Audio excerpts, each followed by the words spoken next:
la oportunidad que nos das de haber abierto nuestros ojos en este día, porque podemos reunirnos con el propósito de aprender más de tu palabra. Te damos gracias por la vida de cada uno de los aquí presentes, te damos gracias por los hogares que representan, pero también ponemos en tus manos a aquellos que no están con nosotros en este día. Protégelos y cuídalos donde quiera que se encuentren, y permite que lo que aquí aprendamos, danos la oportunidad de ponerlo en práctica y también la voluntad de hacerlo. Te lo pedimos todo en el amor de tu Hijo, nuestro Salvador. Amén. Amén. Amén. Se las paso, libro de los Salmos, capítulo 133. Libro de los Salmos, capítulo 133.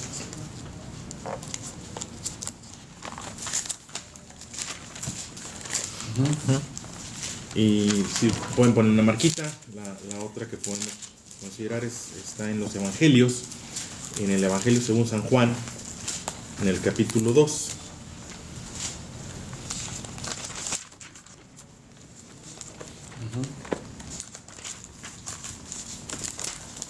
Y por último, en la carta a los Gálatas, en el Nuevo Testamento, en el capítulo 6.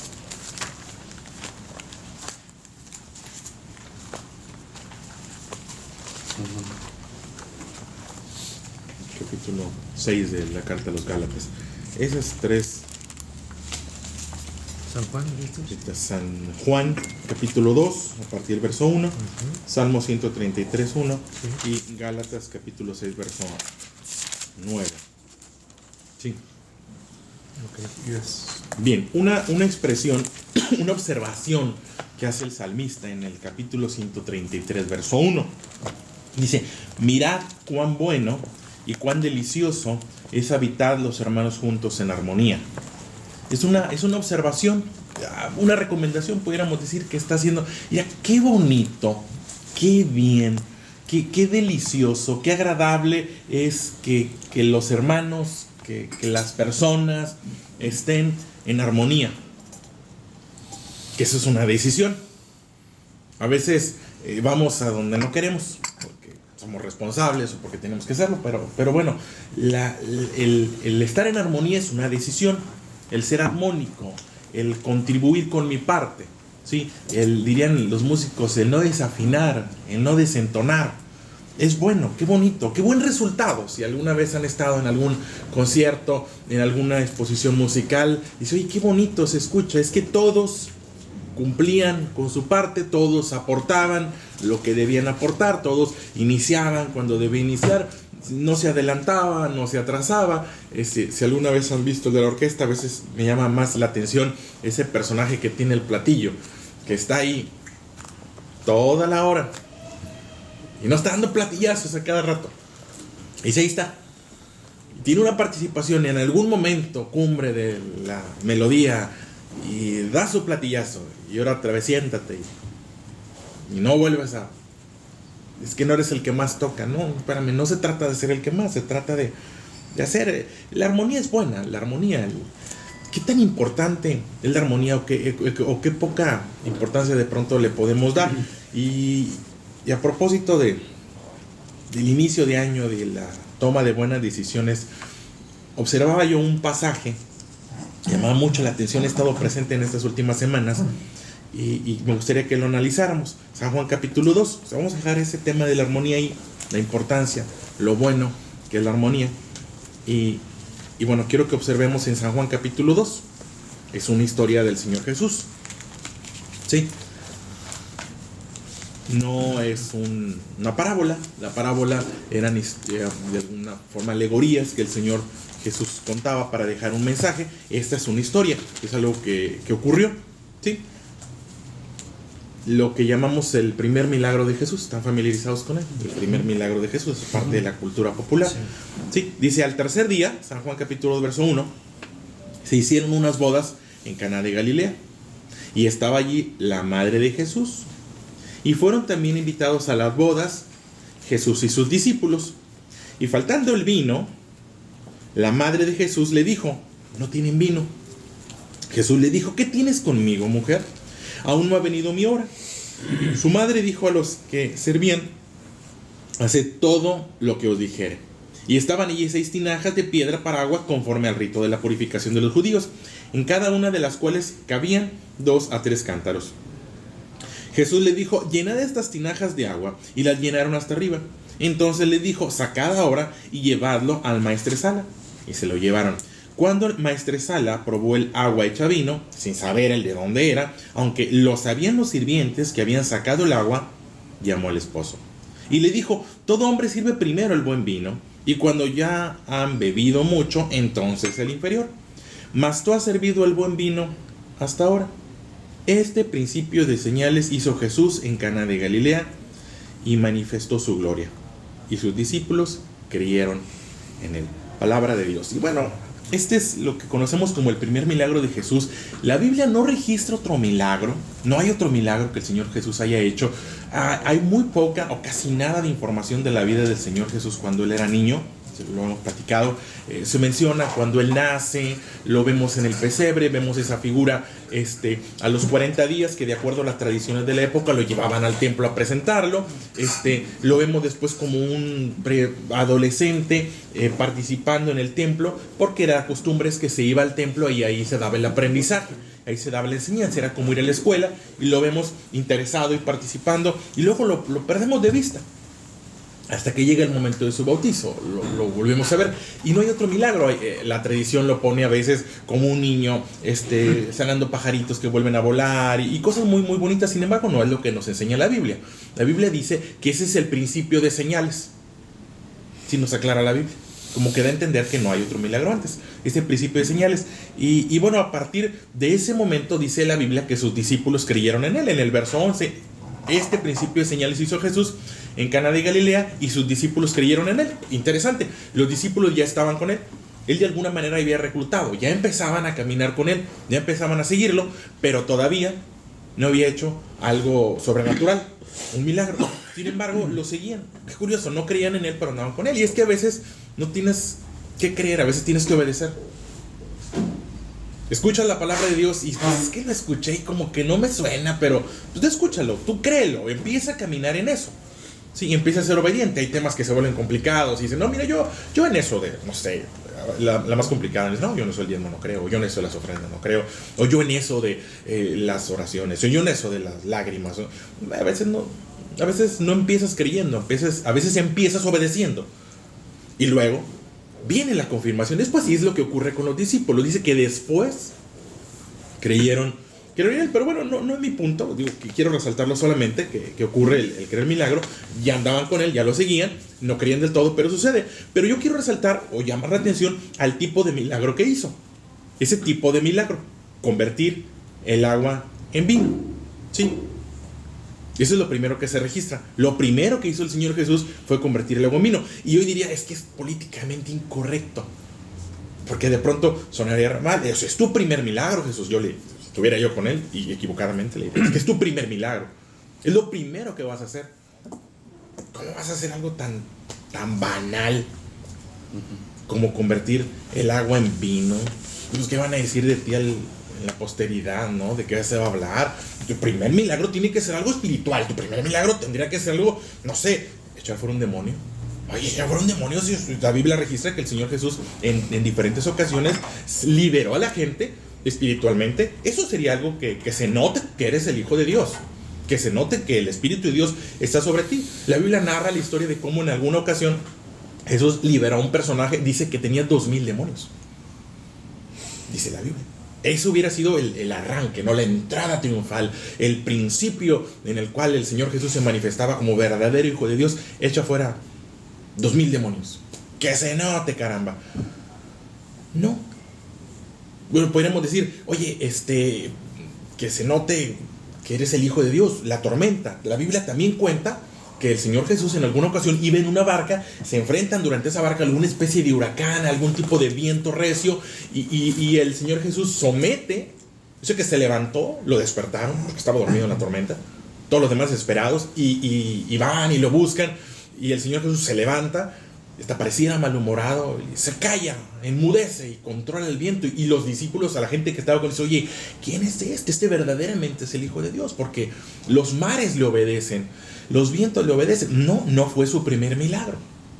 Sí, someter la naturaleza pudiera ser, multiplicar los panes, bueno, algo que beneficia a muchos. También la Biblia cuenta la historia de cómo en alguna ocasión intervino en una situación donde había escasez de alimento o algo estaba pasando y que multiplicó los panes, 5,000 panes. Eso es algo que beneficiará a muchos. No, curiosamente su primer milagro no tiene que ver con demonios, no tiene que ver con sanidad.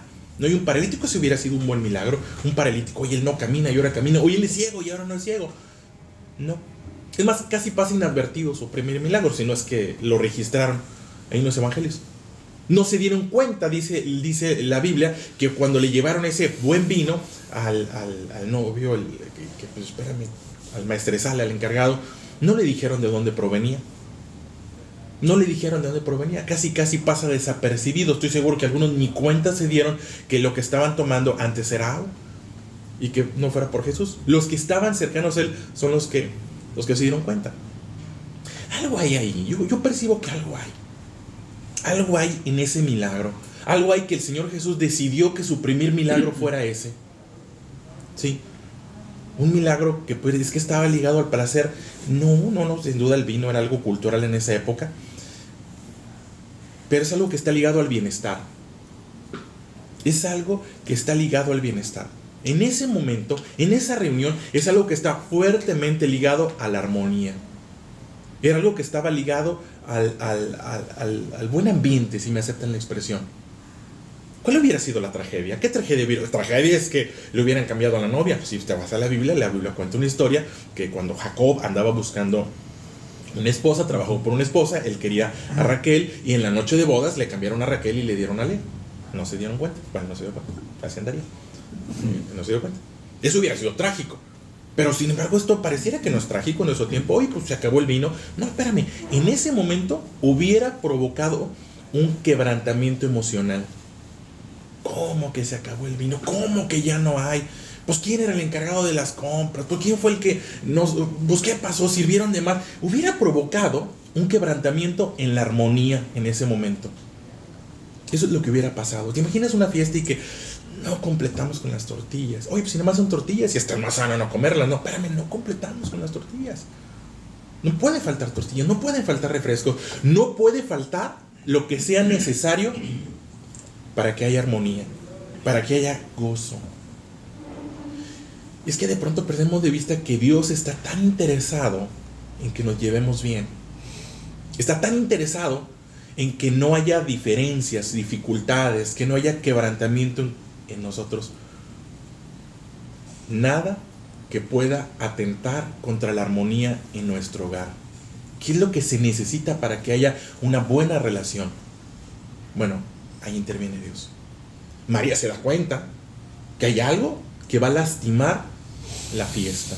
Hay algo que va a acabar con la alegría, hay algo que va a acabar con el gozo, hay algo que va a acabar con el festejo. Y si vamos a decir, pues que no es espiritual.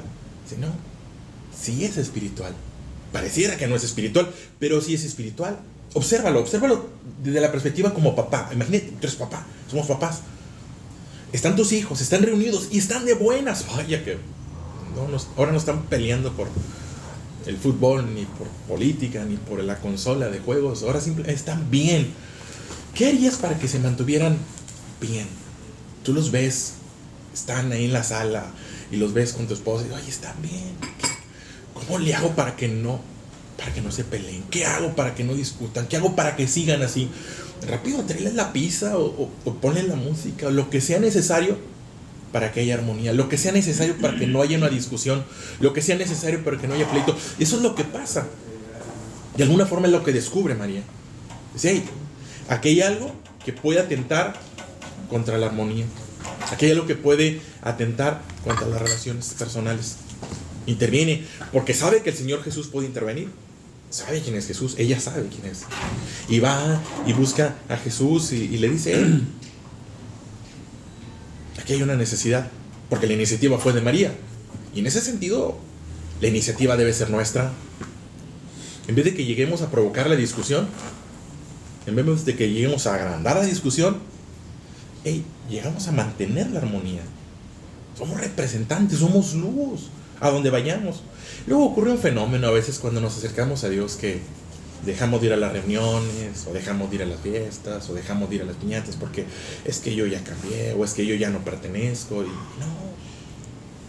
De hecho, el Señor Jesús fue criticado por ser alguien que le llamaban comilón. Es uno de los apodos que a veces poco consideramos, pero un apodo, un sobrenombre que tenía el Señor Jesús era un comilón. No, hombre, nada más andan en las comidas, dice, nada más andan en las fiestas, dice, nada más andan en las reuniones. Era lo que le criticaban a él y a sus discípulos. Decían, ¿por qué tus discípulos no ayunan? Porque están de fiesta. Porque están buscando y provocando la fiesta, no en el mal sentido, en el sentido de que lo que contribuya a las relaciones, al acercamiento a las relaciones personales. Y es lo que hace María. María toma la iniciativa. María sabe que el Señor Jesús es bueno para la armonía, y va y lo busca y lo interviene, y en ese sentido nos deja, repito, esa enseñanza. Tal vez la iniciativa debe ser nuestra como representantes. Todo lo que contribuya a la armonía, todo lo que contribuya al bienestar de las relaciones personales, de las relaciones familiares, es algo en lo que debemos actuar y buscar a Dios. Pero a veces, repito, a veces los cristianos somos los Grinch de las celebraciones. ¿Qué sucede? En vez de ser el que contribuye, dirían algunos, es que no es espiritual, es que la fiesta no es espiritual. No, algo hay cuando los hermanos están juntos y en armonía. Jesús amplió los mandamientos, amplió la enseñanza, la instrucción, y dice, un nuevo mandamiento les doy, que a veces nos pasa de noche: que se amen, que se lleven bien, que tengan el amor que yo tengo, ese amor que se sacrifique y que esté dispuesto a renunciar en favor de los demás. Es un nuevo mandamiento que está presente y que debe estar. Y es que cuando te vas a los mandamientos, la razón de ser de los mandamientos son las relaciones personales. Si observas los mandamientos, ponlos, escríbelos y analízalos. Los mandamientos tienen que ver con dos asuntos. Uno, Dios. Tratar a Dios. Ama a Dios por sobre todas las cosas. ¿Sí? Reserva un día de la semana para reunirte con Dios o hablar con Él. Guarda un día para lo que le llaman el día de reposo. No es el día de descanso, es el día de alivio, donde te alivias emocionalmente, donde te alivias espiritualmente, y vas y buscas tener un momento de construcción espiritual. Tiene que ver con Dios, ¿sí? Pero los demás mandamientos tienen que ver con las personas. No robes, no mates, no hables mal. Todos los mandamientos están diseñados para que haya armonía, para que no haya una afectación hacia las demás personas. No fue casualidad. Jesús pudo haber escogido cuál era su aparición en público, y su aparición, su presentación en público, tuvo que ver con la armonía, con las relaciones personales. Vayan y hagan el bien. En Gálatas capítulo 6, verso 9, hay una expresión.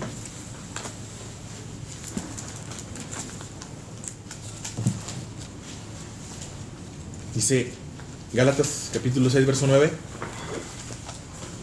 no nos cansemos, ¿sí? Gálatas 6, 9. No nos cansemos pues de hacer bien, porque a su tiempo segaremos si no desmayamos. No te canses de hacer el bien, porque yo sé, y el autor definitivamente sabía que hacer el bien es cansado, ¿eh? De pronto es cansado, y otra vez. Así, pues ¿cuántas veces debo de hacerlo? Pedro le preguntó al Señor Jesús: ¿y cuántas veces debo perdonar? 7, porque 7 ya en 7 debió de haber aprendido, ya en 7 debió de haber. Dice, no te digo 7, Pedro, sino hasta 70 veces 7, cuantas veces sea necesario.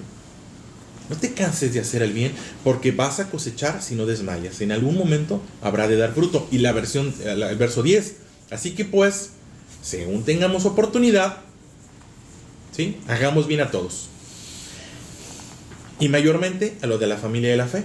Porque a veces hagamos bien a todos los desconocidos, porque a veces hay una predisposición a hacer bien por el que no conozco. Pero el que conozco, pues es que yo sé que él lo tiene allí. Es que yo sé por qué está allí. O como decía una vez alguien, no intervengas en lo que Dios está haciendo, déjalo. No sé, aquí dice, haz bien por todos, y mayormente los de la familia de la fe, según tengas oportunidad. ¿Sí? No tenemos derecho a lastimar a las personas. No tenemos derecho a provocar un quebrantamiento emocional. ¿Sí? A veces, si lo observan, lo que realmente nos afecta, así, en lo cotidiano, con todo respeto, pero no es el crimen organizado. Digo, sí existe, sin duda, y está ahí. Pero lo que nos afecta continuamente, a veces son los cercanos a nosotros. O a veces somos nosotros mismos los que estamos provocando ese quebrantamiento continuo en la casa, en la empresa, ¿no? Que cuando llegas a la oficina, y ahí viene el jefe, ¿no? Que en vez de ser armónicos, somos los que llegamos a desafinar. En vez de ser los que llegan a iluminar, somos los que llegamos a oscurecer. Es tan importante decir, es que ese primer milagro, que pudiera parecer, repito, hasta incorrecto, pudiera parecer banal, pudiera parecer, bueno, es algo que ahí está sobrenatural y síguele lo que sigue, no. El vino en el contexto de la época tenía mucho que ver con las emociones. Como hoy en día, en nuestro contexto, nuestra relación con Dios tiene mucho que ver con las emociones. Provocar el buen humor de la gente. ¿Decir que soy un payaso? No, no eres un payaso. No somos payasos. ¿Sí? Pero contribuimos enormemente al bienestar emocional. Jesús contribuyó al bienestar emocional. Evitó que hubiera un quebrantamiento emocional. No permitió que llegara la tristeza. Donde no debía haber tristeza, donde era motivo de celebración. Donde iniciaba una familia, no debe haber tristeza. Donde inicia la familia, donde está la familia, no debe haber algo que oscurezca, que sombrezca, ¿sí? El gozo, la alegría, la felicidad, el contentamiento. No debe haber. Y escoge ese primer milagro y nos deja una lección. ¿Qué le diría? Contribuyamos a la armonía. Contribuyamos al buen humor. ¿Sí? Tal vez nunca podamos, porque eso es decisión de Dios, eso no está en nosotros. El decir, pongo la mano sobre alguien y se va a esa enfermedad, eso es decisión de Dios. Tiene que haber fe, pero Dios tiene la última palabra. No siempre, pero siempre podremos cambiar el estado de ánimo de alguien a través de la palabra de Dios. Siempre podremos contribuir a que no decaiga el gozo en nuestra familia, en nuestro corazón. A veces nosotros mismos en nuestro corazón nos provocamos el quebrantamiento, ¿sí? Siempre podremos contribuir en eso. Sí, sí es importante. Dice por ahí la canción, que no pare la fiesta. Sí, aunque nos pudiera parecer no sé, profano o poco espiritual, que no pare la fiesta. Que no pare la fiesta espiritual, que no pare, que no se detenga. ¿Qué fue lo que hizo el Señor Jesús? ¡Ey! Aquí no se va a acabar. No voy a permitir que esto se acabe. Esto es importante. ¿Sí? Igual nosotros, 2000 años después, decimos, esto es importante. Ya se acabó la Navidad, a lo que sigue, a quitar el arbolito, apagar luces y entrar otra vez a lo cruento del trabajo. No, seguimos celebrando. El Señor Jesús nació, le dije la semana pasada, y es una buena noticia. El Señor Jesús nació en Belén. ¿Sí? Que la luz no ha cambiado.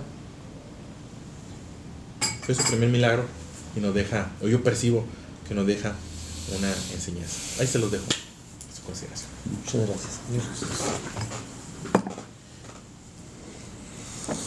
No es mi tiempo, o sea, Aquí te veo. y se lee como molesto. Y al final se lee como molesto porque nos suena molesto la palabra señora, mujer. Sin embargo, mujer era un título. Sí, era un título. No le está faltando el respeto. No lo estoy inventando, lo leí, lo busqué en algunos libros y coincidían que no es un tono molesto, es una frase de respeto. ¿Sí? El Señor Jesús escogió muy bien su momento y bueno, esa palabra mujer, aunque nos pudiera sonar fuerte, yo si le dijera a mi madre hoy mujer, a lo mejor sonaría respeto. En el momento, en la época, era un título, un grado que se le daba a las personas. El Señor Jesús también, siempre que hacía un milagro, les decía a la gente, cuidado, no vayas a decir a nadie. Y yo creo que, bueno, es lo que yo estoy pensando ahorita que estaba preguntando al contador, que Jesús está interesado en la cuestión espiritual. El hecho de que la necesidad que se presentó ahí en el momento era un asunto material, no llevaba la cuestión del alma de la persona, resolvió un problema, como usted está explicando, la armonía que había, ¿verdad? Se hubiera quebrantado la armonía si no hubiera habido ese elemento. Sin embargo, no era espiritual. Cuando Jesús sanó al leproso, no era espiritual, era una cosa humana, material. Observen, todos los milagros van en la cuestión material, los milagros que hizo Jesús, ¿verdad? Pero el mejor milagro que hizo Jesús fue darnos la oportunidad de ser salvos. Ese es el milagro maravilloso de Jesús, y fue para lo que vino. No vino a sanar a la gente. Esa no era la misión de él. Lo hizo porque tenía el poder, porque la gente, a veces nosotros los humanos necesitamos ver las cosas así reales, ¿verdad? Para tiene poder, bueno, pues ¿cómo? Pues sanando, resucitando a Lázaro, levantando a la niña de Jairo, ¿verdad? Ya que estaba muerta, no está muerta, está dormida, está loco. No estaba loco, digo, tenía poder. Pero todas esas cosas son dentro del aspecto humano. Y entonces el Señor Jesús no estaba interesado en que la gente lo considerara humanamente.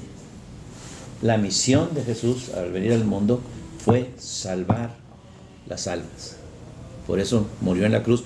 Y lo principal, por eso resucitó, porque si hubiera muerto en la cruz y ahí se hubiera quedado, estuviéramos perdidos. El gran milagro, al final de cuentas, la cruz fue un sacrificio.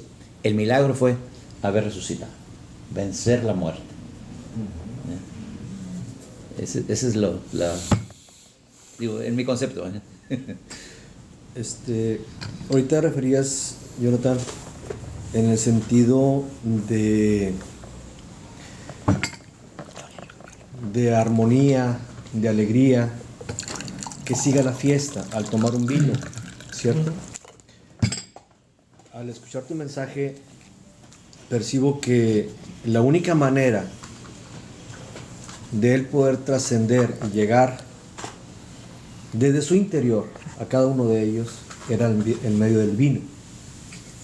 Quizás porque no era reconocido ni estaba él en posición que decía no es mi momento, no es el momento. La única forma de trascender al interior de cada uno de ellos es mediante el vino.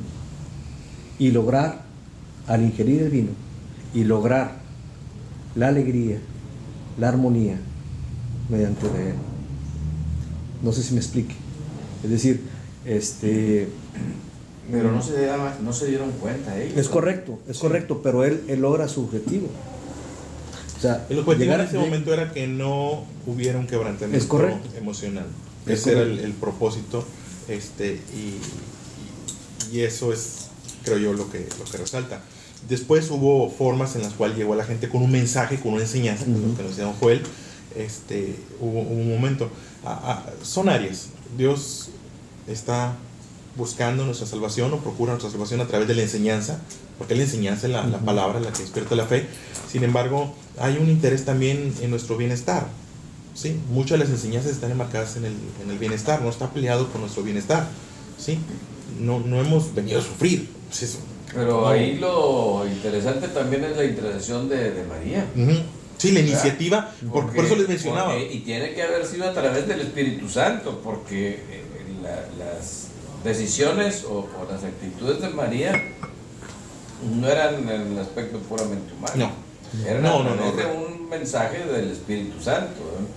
Sí, yo por eso resalto ese punto. La iniciativa tiene que ser nuestra. Si el Espíritu está en nosotros, la iniciativa debe salir de nosotros. Cuando hay una necesidad y que sabemos que está al alcance de Dios, la iniciativa es nuestra, ¿no? Dice la Biblia, si ves a alguien padecer necesidad y le dices, ándale, buena suerte, que te vaya bien, a ver cómo le haces, pues entonces, ¿cómo podemos decir que el Espíritu de Dios mora en nosotros? Si el Espíritu de Dios mora en nosotros y vemos una necesidad y está a nuestro alcance, les diría a Gálatas, si alguien en medida que tenga su oportunidad, hacer bien a todos, ¿sí? Y en medida de lo posible, buscaron una ocasión a un paralítico que estaba en las puertas del templo y le piden sanidad y dicen, mire, yo no tengo oro ni plata, pero lo que tengo te doy.